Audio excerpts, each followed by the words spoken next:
માકની ભરતી માટે એક સારા સમાચાર, જ્યાં હવે નિયમો જાહેર કરવામાં આવ્યા છે। જે રાહ જોવાઈ રહી હતી તેને લઈને નિયમો જાહેર કરી દેવામાં આવ્યા છે। આ નિયમો કંઈક આ પ્રમાણે હશે। ટાટ ભરતી માટે સમિતિ સહિતની બાબતો પર આ નિયમો જાહેર કરવામાં આવ્યા છે, જેમાં ટાટમાં ઉમેદવારે 60% ગુણ મેળવેલા હોવા જોઈએ। ટાટના માર્ક અન્ય પરીક્ષાનું પરિણામ જાહેર ન થાય ત્યાં સુધી માન્ય ગણાશે। ઉમેદવારે સિલેક્શન કમિટી સમક્ષ અરજી કરવાની રહેશે।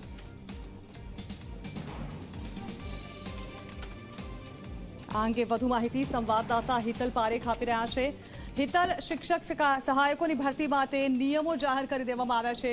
જાણવા માંગે છે વિસ્તારથી કે શું નિયમો જાહેર કરાયા છે?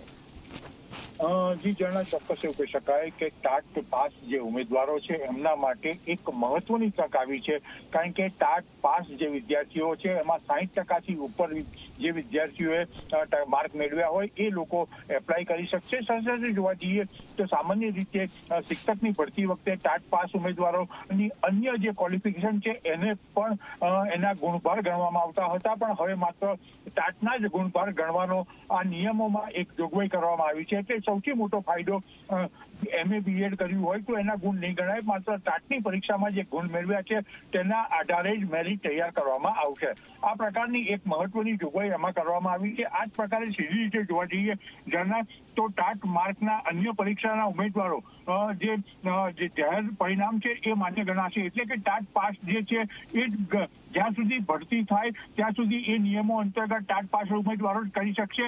જ્યાં સુધી નવી પરીક્ષા ટાટની ન લેવાય ત્યાં સુધી જૂની ટાટની જે પરીક્ષા લેવાય છે એના માર્ક વેલિડ ગણાવાશે।